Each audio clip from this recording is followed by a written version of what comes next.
नमस्कार,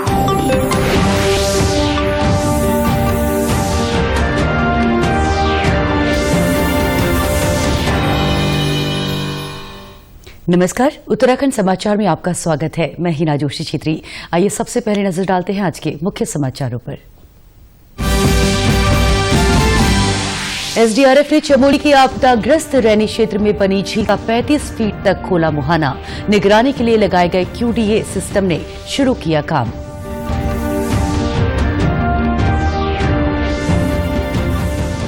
उत्तराखंड में Bharat net 2.0 project को केंद्र की हरी झंडी। इंटरनेट से जुड़ेंगे राज्य के 12,000 गांव। योजना के संबंध में सीएम त्रिवेंद्र सिंह रावत ने की केंद्रीय आईटी मंत्री रविशंकर प्रसाद से मुलाकात। पासपोर्ट के लिए आवेदन करने वालों को अब डिजी लॉकर में अपलोड रखने होंगे अपने दस्तावेज। बायोमेट्रिक जांच के वक्त सत्यापन के लिए नहीं होगी मूल कागजात ले जाने की जरूरत।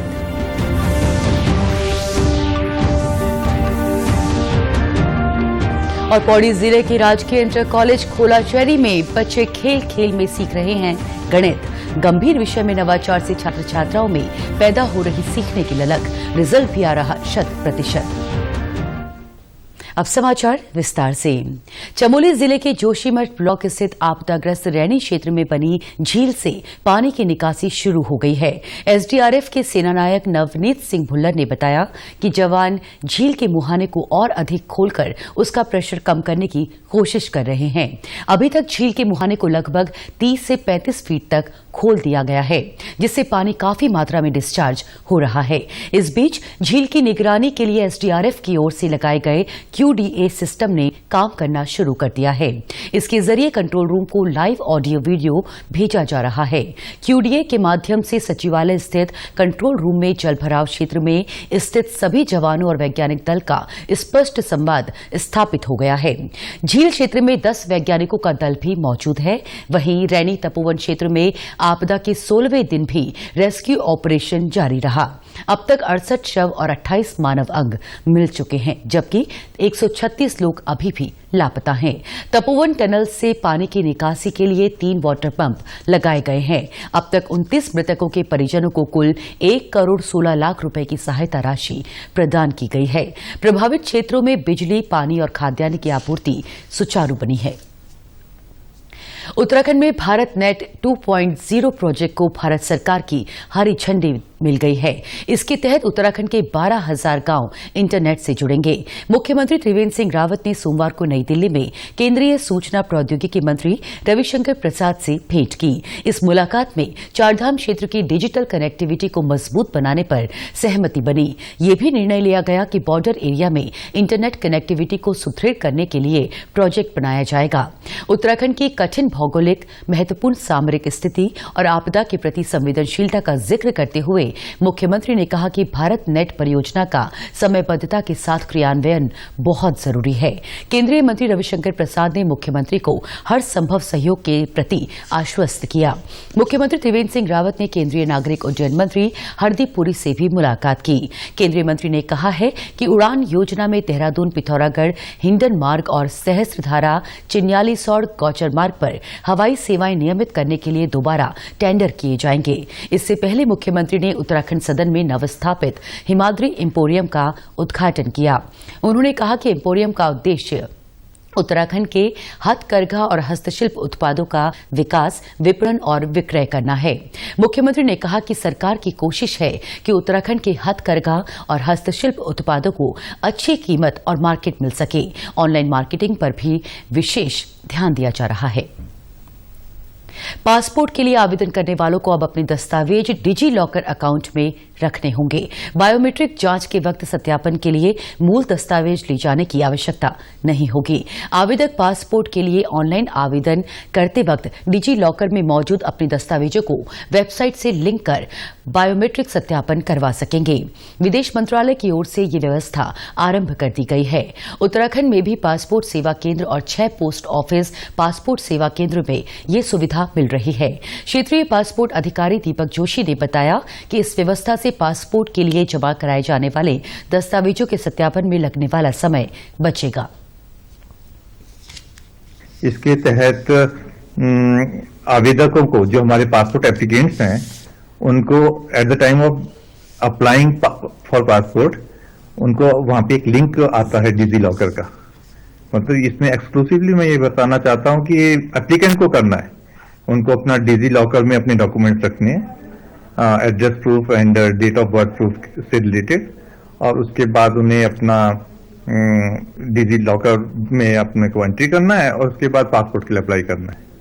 अगर उन्होंने आवेदक ने डिजी लॉकर में अपने डॉक्यूमेंट्स नहीं रखे हैं और वो अप्लाई अगर उसके बिना कर देता है और फिर अब पासपोर्ट के लिए अप्लाई करता है तो उस समय उसको दिक्कत आएगी, उस समय वो लिंक नहीं हो पाएगा।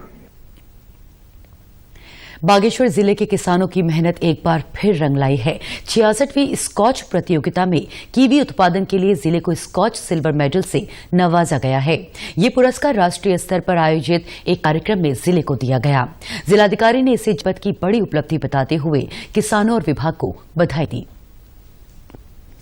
हमारे लिए बहुत ही एक गौरवान्वित करने वाली बात है कि आज जनपद को जो हमारे ग्राम्य जो हमारा वाटरशेड जो प्रोजेक्ट है उसमें जो कीवी का जो प्रोडक्शन किया जा रहा था उसको उसमें सिल्वर अवार्ड मिला है, जिसमें पूरे देश भर से अन्य जो हमारे जिले हैं वो उसमें पार्टिसिपेट करते हैं। अपने जो प्रोजेक्ट्स होते हैं उनके जो इनोवेटिव वर्क्स जो होते हैं वो उसमें प्रेजेंट करते हैं और उन सारे जो प्रोजेक्ट्स है उसमें से हमारा जो प्रोजेक्ट है उसको सिल्वर अवार्ड मिला है। ये हमारे लिए बहुत ही खुशी की बात है। स्कॉच अवार्ड भारत को बेहतर राष्ट्र बनाने के लिए प्रयास करने वाले व्यक्तियों, परियोजनाओं और संस्थाओं को प्रदान किया जाता है। वर्तमान में बागेश्वर जिले में लगभग 200 क्विंटल कीवी उत्पादन होता है। 2025 तक 1500 क्विंटल कीवी की पैदावार का लक्ष्य रखा गया है। कीवी को न तो जंगली जानवर नुकसान पहुंचाते हैं और न ही ये जल्द खराब होता है, जिस वजह से यही किसानों की आर्थिकी को सुधारने में मदद कर रहा है। सबसे बड़ी बात यह है कि इसको जानवरों से निजात मिल रही है, जानवर इसको खा नहीं रहे हैं। और दूसरी चीज है, उत्पादन करने के बाद कोई चीज हम उत्पादित करते हैं वो तुरंत खराब हो जाती है, लेकिन कीवी जो है वह इसकी कीपिंग कैपेसिटी बहुत अच्छी है और इससे हमारे किसानों को अच्छा रेट भी मिल रहा है। राष्ट्रीय स्तर पर बागेश्वर जिले को पुरस्कार मिलने से किसान भी काफी खुश हैं। उनका कहना है कि इस अवार्ड के लिए जिले को चुना जाना गौरव की बात है। वर्तमान में हमने हिमाचल प्रदेश में ग्राम्य के सहयोग से प्रशिक्षण प्राप्त किया है और काफ़ी अच्छी गुणवत्ता का फल पैदा करने में हम सक्षम हो गए हैं। और इस सफलता को देखते हुए क्षेत्र के बहुत अधिक संख्या में काश्तकार प्रेरित हुए हैं और वो भी बगीचा लगा रहे हैं और हमें लगता है कि भविष्य में इस क्षेत्र में काफ़ी अच्छा कीवी का उत्पादन हो सकता है। आय दोगुनी वाली बात है तो उसमें मैंने देखा कि इसमें आय दोगुनी में हमारी आय इसमें जो है 10 गुनी हो सकती है। तो इसको लेकर के हम भी जागरूक हुए और हमने देखा हमने काम स्टार्ट किया। प्रेजेंट टाइम पे मैंने अभी जो है 1300 पौधे कीवी के लगाए हुए हैं। रानीखेत में एसएसबी का 11वां स्थापना दिवस समारोह मनाया गया। इस मौके पर बल के उप महानिरीक्षक मनमोहन कांडपाल ने अधिकारियों और कार्मिकों को उत्कृष्ट सेवा पदक और महानिदेशक के स्वर्ण पदक से सम्मानित किया। उन्होंने कहा कि एसएसबी ने गत वर्ष बॉर्डर पर हथियारों और वन्य जीवों की तस्करी सहित कई प्रकार की तस्करी में लिप्त 245 लोगों को गिरफ्तार किया। मानव तस्करी से संबंधित 17 मामले पकड़े गए। इनमें 19 महिलाओं और बच्चियों को मुक्त कराकर उनके घर पहुंचाया गया। ये आज हमारे लिए बहुत हर्ष का दिन होता है। पहले तो कोई बल की स्थापना और उसकी इकाइयों की स्थापना, उस बल के जवानों के मनोबल को बढ़ाने के लिए उस दिवस को मनाने से उन जवानों का मनोबल बढ़ता है। जो ह्यूमन ट्रैफिकिंग के में भी हमारी बहुत महत्वपूर्ण भूमिका रही उसमें पकड़ने की। 21 तस्करों को हमने गिरफ्तार किया। लगभग इतने ही हमने 20-21 महिलाओं को और बच्चियों को भी जो है बचाया। गणित जैसा कठिन विषय खेल खेल में और गीतों के माध्यम से भी सिखाया जा सकता है, ये साबित किया है राजकीय इंटर कॉलेज खोला चैरी के शिक्षक वीरेंद्र खंकरियाल ने। उन्होंने नवाचार से गणित जैसे विषय के लिए छात्र छात्राओं में ललक पैदा की है, जिससे इस विषय में 100% रिजल्ट मिल रहा है। बच्चे गणित की कक्षाओं में खासी रुचि भी ले रहे हैं। हम बहुत अच्छे से सीखते हैं। हमारे सर भी बहुत अच्छे से पढ़ाते हैं। पहले मेरी मैथ्स में इतनी रुचि नहीं थी, पर जब मेरी बहन ने बताया मुझे कि सर कई तरीकों से सिखाते हैं, यहाँ पे गीतों के माध्यम से और अपने सामने सिखाते हैं। तो मेरी मैथ्स में एक्स्ट्रा रुचि हुई। जैसे कि ये जाली है, ये हमें घरों में ही मिल जाती है। इससे हमें जैसे जो ग्राफ होते हैं उसके हर ब्लॉक का पता चल जाता है और इसे जो हमने इससे घन का भी पता चले जाता है और हमने इससे घन बनाया है अपने घर की वस्तुओं से।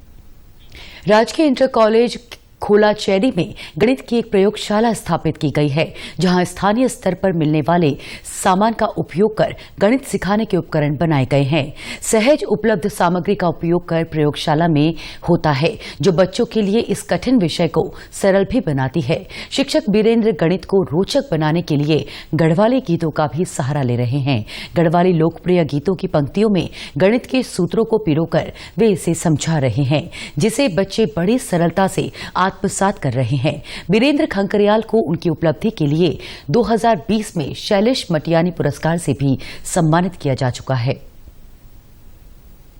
मुझे देखने में आया कि बच्चे अपने गुनगुनाते रहते हैं, तो मैंने कहा क्यों ना इनका उपयोग जो है गीतों में करें।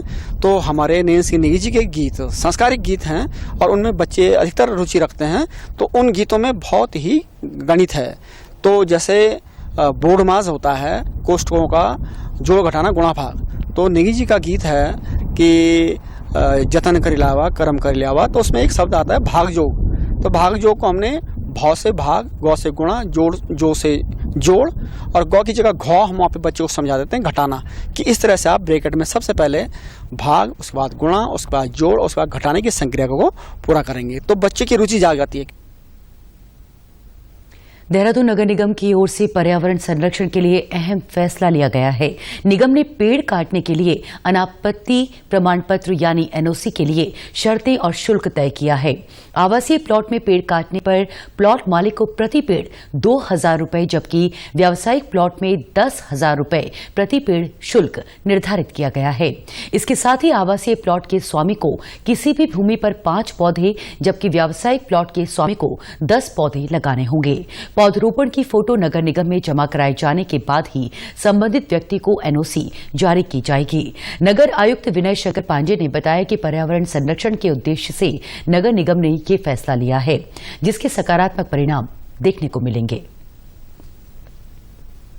देखिए, ये पर्यावरण की सुरक्षा बहुत आवश्यक है। तो आमतौर पर जो पेड़ों को काटने के लिए जो डोमेस्टिक घरों से आते हैं परमिशन के लिए, फॉरेस्ट विभाग हमारे एनओसी के लिए भेजता है, तो उसमें ये नियम बनाया गया है कि 2,000 रुपये उसकी वो प्रोसेसिंग फीस देंगे और साथ ही 5 पेड़ लगाएंगे और उसका प्रमाण पत्र फोटो जब लगा के भेज देंगे तब उनको उसकी अनुमति दी जाएगी।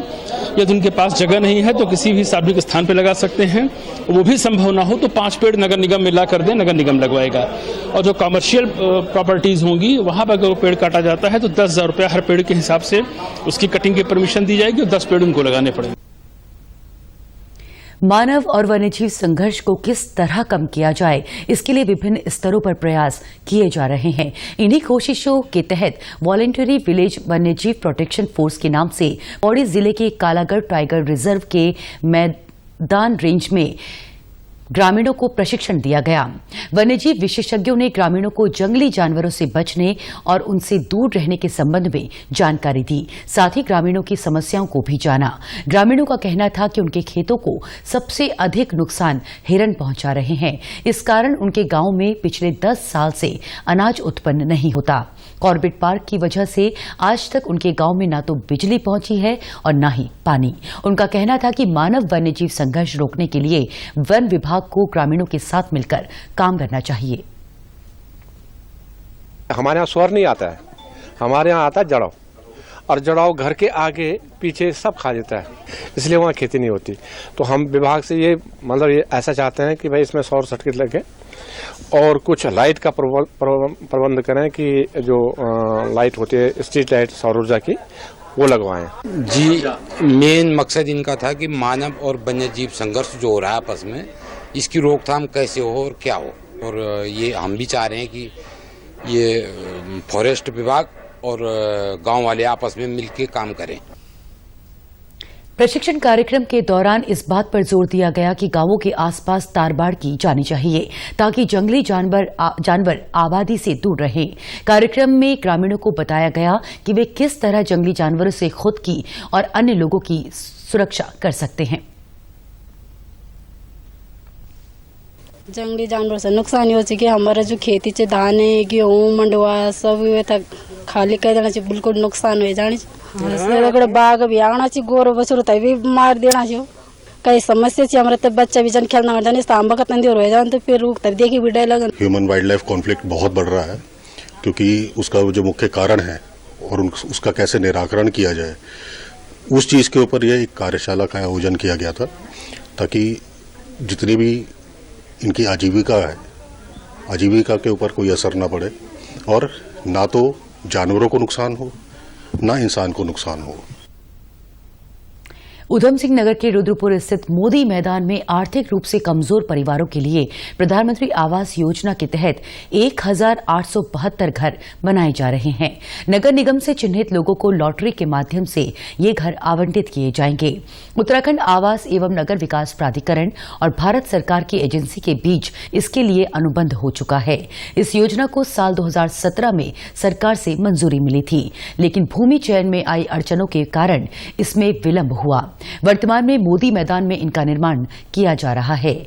चिन्हित आवेदक को 1 BHK आवास आवंटित किया जाना है, जिसके लिए आवेदक को सरकार की ओर से 2.5 लाख रुपए की सब्सिडी मिलेगी। जिला विकास प्राधिकरण के उपाध्यक्ष बंशीधर तिवारी ने बताया कि 1872 आवासों के अलावा शेष भूमि पर कमर्शियल कॉम्प्लेक्स और पार्क बनाया जाएगा। प्रधानमंत्री आवास योजना के तहत जो हमारे शहरी नगर निकाय क्षेत्र के जो भी लाभार्थी हैं उनको इसमें आवंटन किया जाना है आवास का। इसमें 1872 टोटल हमारे मकान बनने हैं। इसमें उत्तराखंड आवास एवं नगर विकास प्राधिकरण द्वारा भारत सरकार की संस्था वैपकास के साथ अनुबंध किया गया है और उन्हीं के द्वारा इसका निर्माण किया जाएगा। उत्तराखंड के समाचारों में आज बस इतना ही।